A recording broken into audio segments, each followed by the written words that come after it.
François Paradis, merci beaucoup d'avoir accepté notre invitation pour parler de Bump. Bonjour Armand, merci à toi. Le but de l'exercice, c'est de présenter ton travail, tes travaux depuis des années sur la recharge électrique, ton engagement aussi, et de préciser un certain nombre de points qui sont soulevés par les lecteurs sur le réseau de recharge et rassurer aussi sur le déploiement. Donc on a une série de questions à te poser pour faire la lumière sur tout ça. Avec plaisir. Alors pour commencer, bonjour François. Pour commencer, si tu peux nous faire un rappel sur Bump, c'est un acteur qui s'est montré discret, qui a surpris beaucoup de monde, à la fois dans ses annonces de partenariats commerciaux et puis dans l'annonce récente d'une très grosse levée de fonds. Ça nous intéresse d'avoir un rappel sur la vision de Bump, où va Bump, quels sont les segments que vise Bump. Si tu peux nous refaire un petit peu le pitch rapide sur ce qu'est Bump avant qu'on aborde le reste, s'il te plaît. Alors, on a créé Bump avec mon associé François Oudot pour agir dans la transition énergétique. Il faut savoir que la moitié des émissions de CO2 proviennent de la mobilité et pour moitié de la mobilité des professionnels. Donc nous, chez Bump, on a pour priorité d'agir pour aider les professionnels, les gestionnaires de flotte à transiter vers une mobilité décarbonée. Donc chez Bump, on est opérateur, on fournit des solutions clés en main, conception, financement, installation, exploitation, maintenance et commercialisation des services de recharge. Donc on est l'opérateur spécialisé des professionnels et on fournit un véritable accompagnement pour les aider à transiter leur flotte vers l'électrique. Donc la cible c'est, parce qu'on a vu les différents partenariats qui avaient été annoncés, il y a une partie B2B, il y a aussi une partie sur le retail. Bien sûr. Qu'est-ce que tu peux nous en dire ?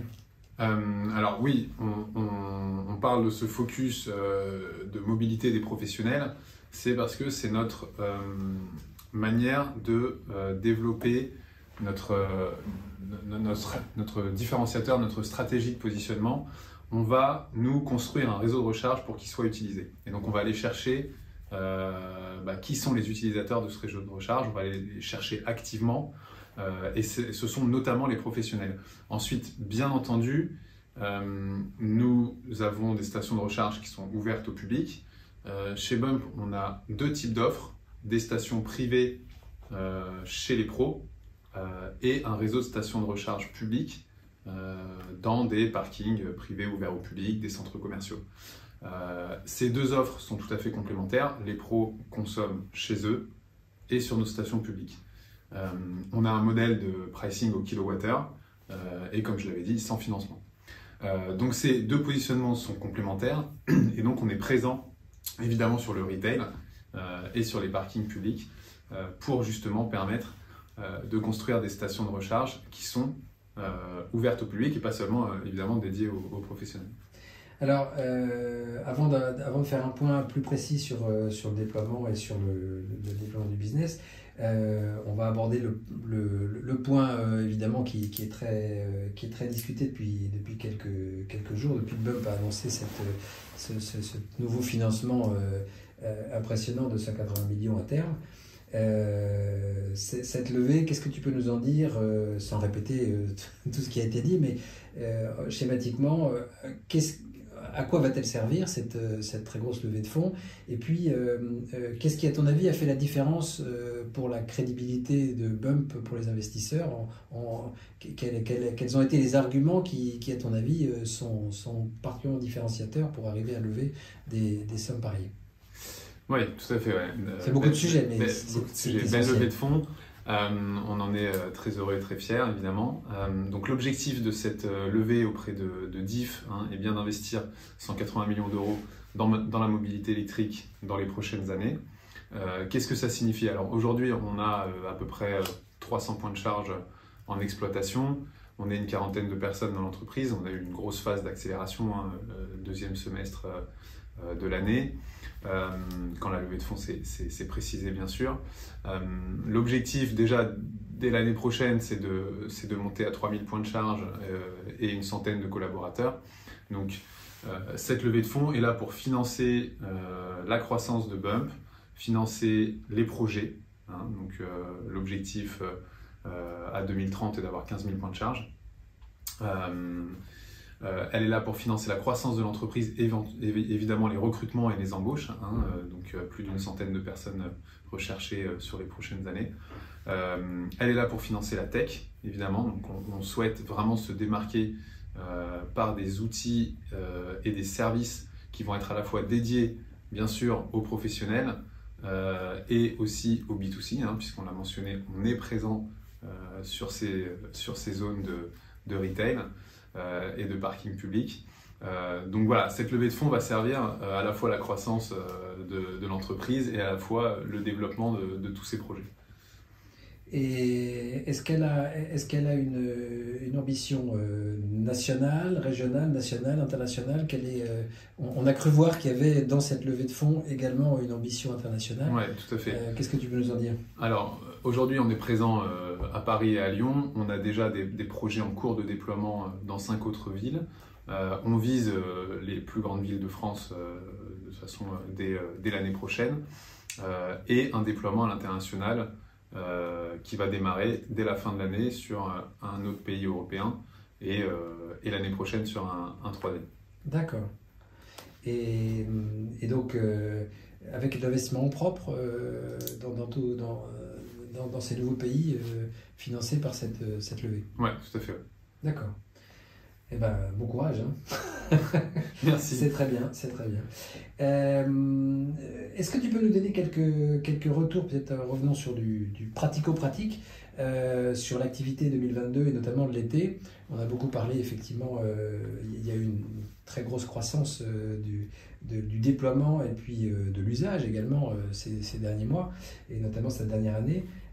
Ça nous intéresserait de connaître ton sentiment sur l'évolution du marché de la mobilité de manière un peu générale et chez tes concurrents, etc., du marché de la recharge.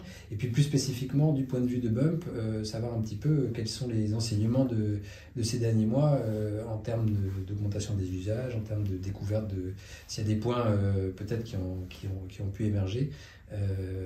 Quelle serait ton impression? Alors, effectivement, l'année 2022, et en particulier la deuxième partie de l'année, est très dense en activité. Nous, on sent que nos clients pros sont tous en train de réfléchir, sinon déjà s'équiper en véhicules électriques. On est justement avec eux pour réfléchir à cette transition et leur donner des solutions et les moyens d'avoir ces opérations en électrique. C'est aussi parfois seulement, comme je disais, des réflexions, donc parfois ça peut être des temps longs hein, de projet, donc on n'en voit pas forcément le fruit là tout de suite en 2022, mais le marché est bien là, les volontés sont là et les professionnels sont en train d'y passer. Et donc nous on travaille activement avec eux. Côté retail, il y a une énorme activité au niveau des centres commerciaux, des parkings de supermarchés. On a eu des appels d'offres sur des hôtels, etc. Donc là, il y a absolument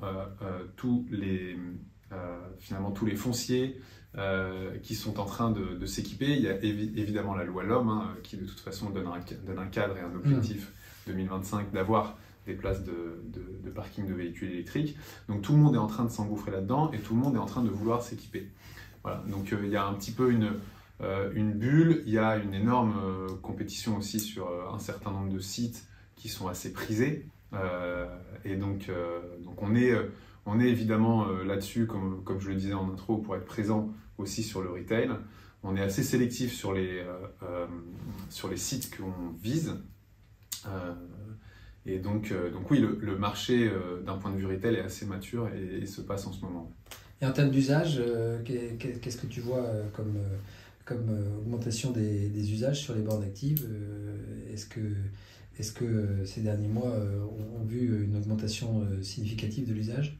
Oui, alors c'est sûr que l'usage, en tout cas cet été, on a eu des taux d'utilisation côté B2C supérieurs au mois précédent, parce que les gens se sont retrouvés sur les routes et on a des bornes sur des centres commerciaux qui ont été beaucoup plus utilisées qu'elles ne l'étaient avant l'été.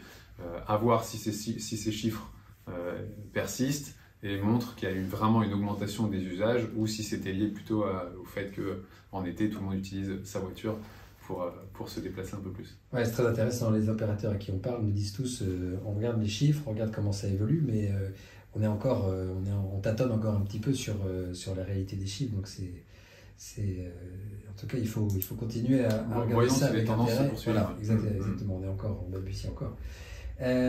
Si on peut peut-être poursuivre sur le service en lui-même, qu'est-ce que tu peux nous dire du service lui-même de Bump, de l'existence ou le développement d'une app et de ce qu'elle pourrait rendre comme service pour les clients du côté B2B et du côté retail.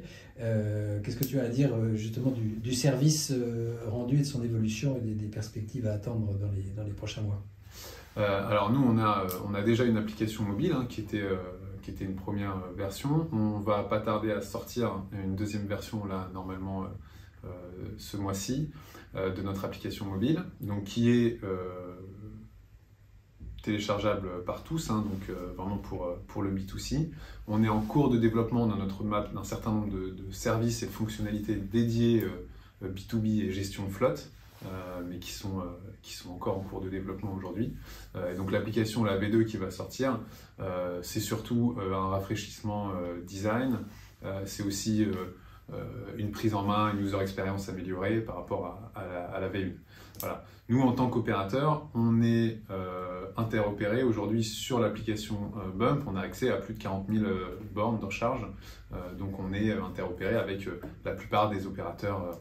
Donc l'app de Bump en B2C, donc pour l'utilisateur lambda, permet de se charger dans n'importe quelle borne en France, ou en tout cas la grande majorité des bornes. La grande majorité, oui, tout à fait. D'accord. Ouais. Du point de vue des tarifs appliqués, qu'est-ce que tu peux nous dire sur le tarif de Bump, le positionnement tarifaire de Bump, et puis lorsqu'on est en itinérance sur d'autres stations pour un client de Bump, comment ça se passe? Et deuxième question, y a-t-il que l'application comme mode de paiement, ou est-ce que les points de recharge de Bump acceptent la carte bleue ou d'autres cartes? Quel est le service proposé du point de vue paiement? Alors, donc pour répondre à la première question, on a donc cette application mobile. Sur nos bornes ouvertes au public, partie retail, on a systématiquement un lecteur de TPE. Et nous, on met évidemment des QR codes sur les bornes. Et donc finalement, l'utilisateur avec son téléphone portable peut aussi payer directement sa recharge sans même télécharger l'application mobile, soit via l'application mobile, soit directement en flashant le QR code, soit avec sa carte bleue sur le lecteur de TPE. Donc ça, c'est vraiment pour la partie ouverte au public retail. Sur la partie gestionnaire de flotte, on a des badges, plus classique, les bornes fonctionnent avec des lecteurs RFID, et on est en train de travailler aussi sur des choses un peu plus innovantes et un peu plus pratiques, mais aujourd'hui on fait beaucoup de badges avec eux. Voilà, donc ça c'est sur les modes de paiement. Sur les tarifs. Sur les tarifs, donc nous on vise des tarifs compétitifs, on est à 35 centimes du kilowattheure en AC et à 45 en DC. Donc ça c'est les tarifs, on va dire abonné Bump, client Bump via notre application mobile. Ensuite les tarifs sur les bornes des autres opérateurs sont les tarifs que les opérateurs ont communiqués sur la plateforme d'interopérabilité JREV. Avec JREV. Voilà. Bien sûr. Et qui retrouvent chez nous. Très bien. Alors, on va peut-être terminer cette discussion avec un point tout à fait crucial et qui est assez peu discuté jusqu'à présent, malheureusement, dans le monde de la recharge, ce qui est la crise énergétique. On entend des discussions un peu angoissantes à droite à gauche, c'est-à-dire qu'on les pouvoirs publics, les médias véhiculent le fait que tout le monde doit passer à l'électrique, et puis simultanément, il y a des contradictions qui arrivent. On nous annonce qu'il y aura cet hiver des coupures, des bornes de recharge, etc. Alors tout ça est assez irrationnel. Et effrayant.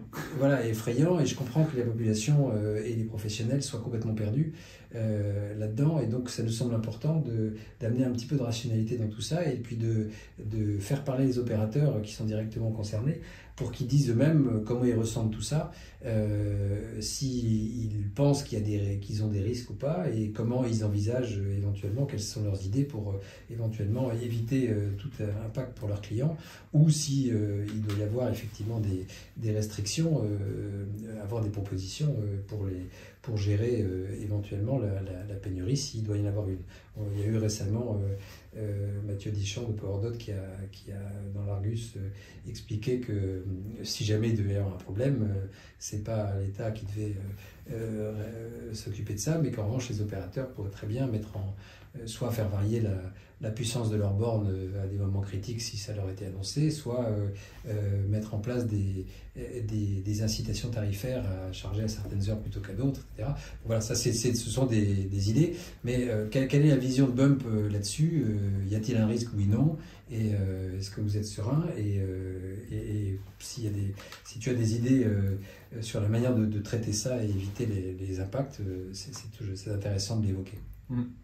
Oui, tout à fait. Alors, puis, pardon, le deuxième point, en matière tarifaire, quelle est la vision de Bump sur la répercussion éventuelle jusqu'à présent, ça n'a apparemment pas été le cas, mais dans le futur, des éventuelles hausses futures du prix de l'énergie. Alors, je vais peut-être commencer par la deuxième question qui est plus simple, plus rapide. Nous, on a contracté avec un fournisseur d'électricité verte qui s'appelle Voltaire, auprès de qui on a pris des positions sur le marché de l'électricité jusqu'en 2024. D'accord. Donc on a un prix d'électricité en fourniture qui est connu et maîtrisé et compétitif jusqu'en 2024. Donc ça c'est sur le premier point. Ensuite donc on connaît l'incrémentation, l'augmentation de ce prix jusqu'en 2024, et donc ça se retrouvera nécessairement dans le tarif final, mais très maîtrisé. Voilà. Sur le premier point, oui, il y a eu beaucoup d'annonces. On sent aujourd'hui peu de cohérence aussi, à la fois dans les discours politiques et dans les mesures qui sont annoncées. Je mets ma casquette d'opérateur, mais on est complètement d'accord sur le fait que couper arbitrairement les bornes de recharge, voilà, ça semble assez absurde et pas tellement ni efficace ni finalement réaliste. Ils sont capables de le faire avec des compteurs Linky, mais maintenant est-ce que ça a du sens de le faire? Je pense pas.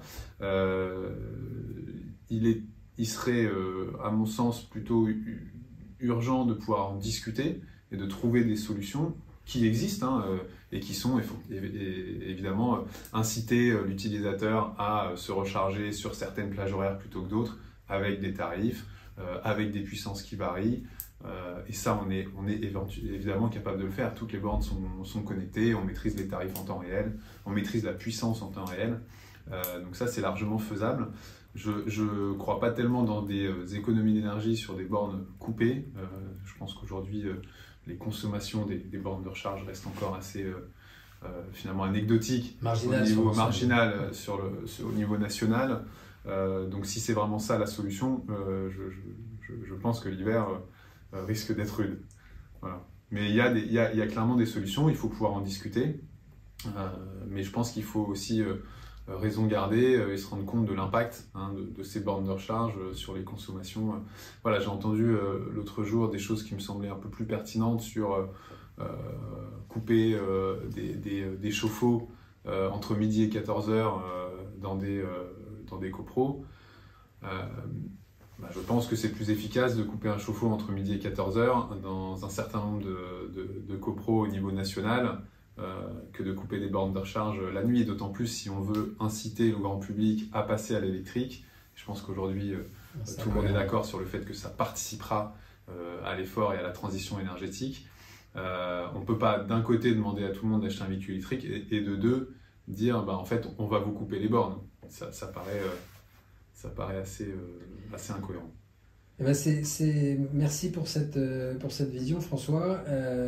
Bon courage à toute l'équipe Bump pour ce déploiement industriel qui se profile et pour la suite de ce succès. Encore une fois, on apprécie tous le côté discret et humble qu'a eu Bump ces derniers temps et l'efficacité avec laquelle vous avez tous réussi à croître rapidement, et on vous souhaite bon courage. On refera le point dans quelques mois. Merci beaucoup. Et bon vent. Et avec plaisir pour refaire le point dans quelques mois. Merci. À bientôt. À bientôt.